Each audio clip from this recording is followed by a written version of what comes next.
This is a shame on Netflix because not only they didn't market as well, I strongly feel this is going to get extremely overlooked coming Oscar season because all of these three actresses are freaking amazing.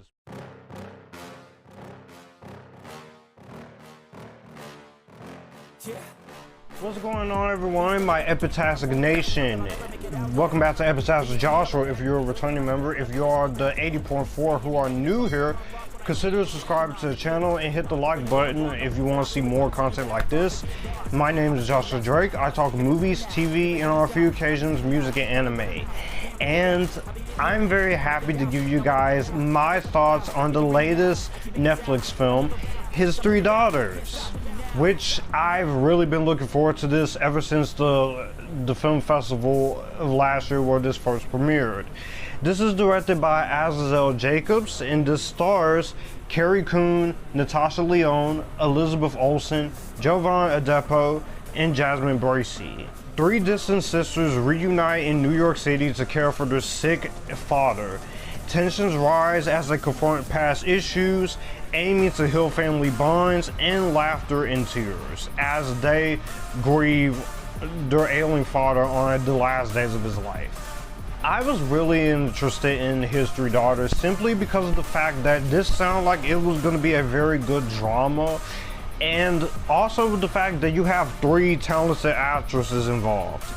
Carrie Coon, who we know from Gone Girl and The Leftovers and the recent Ghostbusters movies. Natasha Lyonne from the American Pie movies and Blade Trinity and Poker Face and even Orange is the New Black.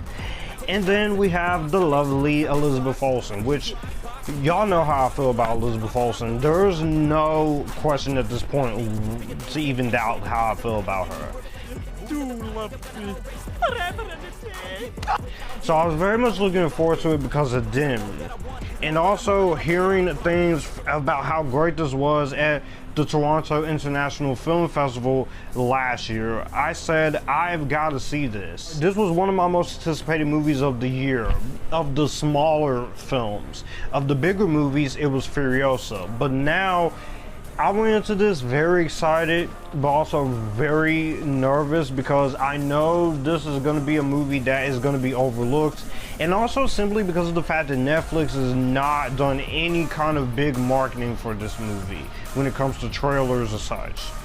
So I was happy that I can report that next to Furiosa, this might be my favorite movie of the year, right next to that movie.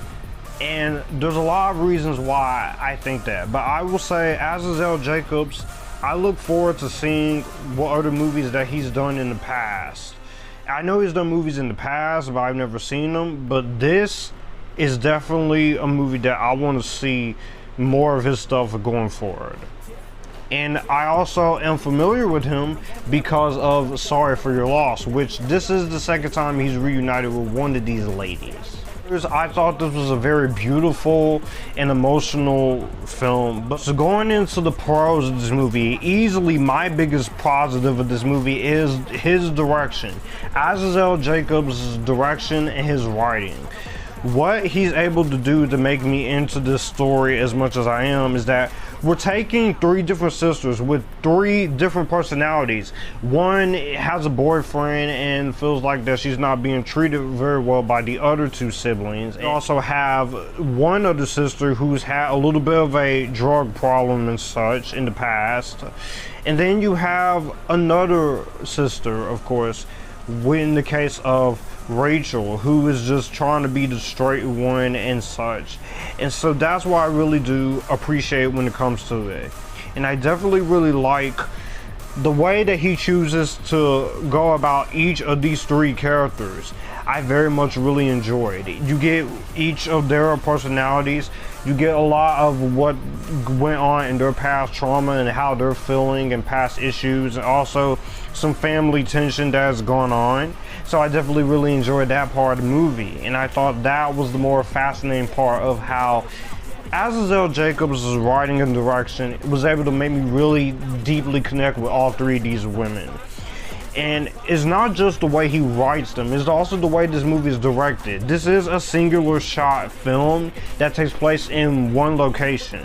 And for some people, just like with some movies that takes place in one location, they'll either find it boring or they'll either find it disinteresting. But I found that part to be just really good, with the three family dynamics going on, but also just a phenomenal story about how each of these three has to deal with the very same thing. The idea and the inevitability of losing their father is because we all know, as humans ourselves, it's just a cycle of life that we do have to go through. Losing our loved ones, our mother and father, and also reuniting with times are tough. And that's why I really thought the movie really did make me emotionally connected for what we got. And it's just really well done how they're able to do that. The directing is really good. There's not a lot of big action set pieces. There are very moments in here where there's some dialogue, but there's also moments of some good monologues. You're gonna cry, you get to laugh, you get to go through the journey with all three of these girls. And I thought that was just, for me, the more emotional, fascinating part of the movie. And they really did nail it to his beliefs. But the movie honestly would not be as great as it is without the performances of your three leads. And this is a shame on Netflix, because not only they didn't market as well, I strongly feel this is gonna get extremely overlooked coming Oscar season, because all of these three actresses are freaking amazing in this movie. First off, I'll just start off with the obvious one, Elizabeth Olsen. This is the second time that she and Azazel Jacobs are reuniting with each other, but I'll say that Elizabeth Olsen, obviously I said everything I need to say about her and more, but of course, she's a great actress, and I'm loving this stage of Elizabeth Olsen, where outside of Scarlet Witch, which she will be back, I got hopes for that.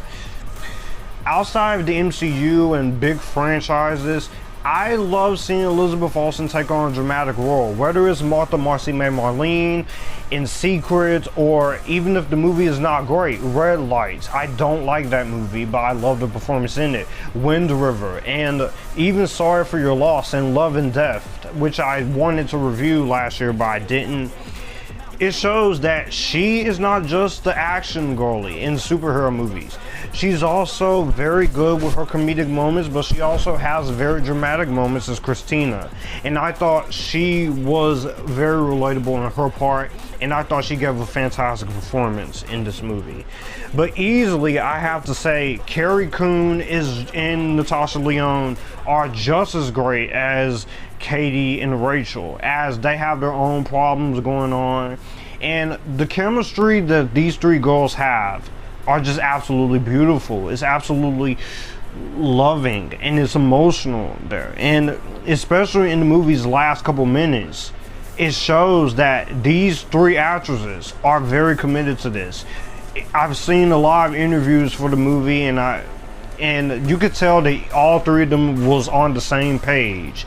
And not only that, they also executive produced this movie too, so they knew what they were up to. So kudos to all three of y'all. Elizabeth Olsen, Natasha Lyonne, and Carrie Coon. Y'all all did your thing. Damn, I was hoping you wouldn't catch that. I could have a lot of fun with that one. You know what I'm saying? Ron Adepo, who I really like this guy as an actor. He's pretty cool in things I've seen him in. Overlord, I liked him in Fences, I liked him in Mother, and he's a good actor. I very much like him as an actor, and he's kind of underrated. He's very good in here. He has some good moments here in good screen time with the girls, mainly, of course, Natasha Lyonne. And also, I thought he did a great job. Like Rudy Galvin and Jose Vebas and Rudy Ramos Jr. and Jasmine Bracey and also J.O. Sanders as Vincent. They all do a fantastic job in their roles. It's a small cast, but it has a sense of place into it, and it definitely does work here. I very much appreciate into the writing and the filmmaking, and a great meditation about how grief and on the end of one life can shift the lives of who they left behind. There are scenes here that is steadily heartbreaking, that's emotional, and it feels like you're watching a play. And I very much really enjoyed that about the movie here. Technical aspects aside, the movie looks good for a Netflix movie, and again, this is why I'm a little pissed off this is a Netflix movie, because this easily, I've been saying this since this movie got picked up, this should be a theatrical release. I get it, not every movie is going to warrant a theatrical release, not every movie is going to warrant a streaming release, but this is one of those movies I think would have really had extreme Oscar chances had this been released by a theatrical studio.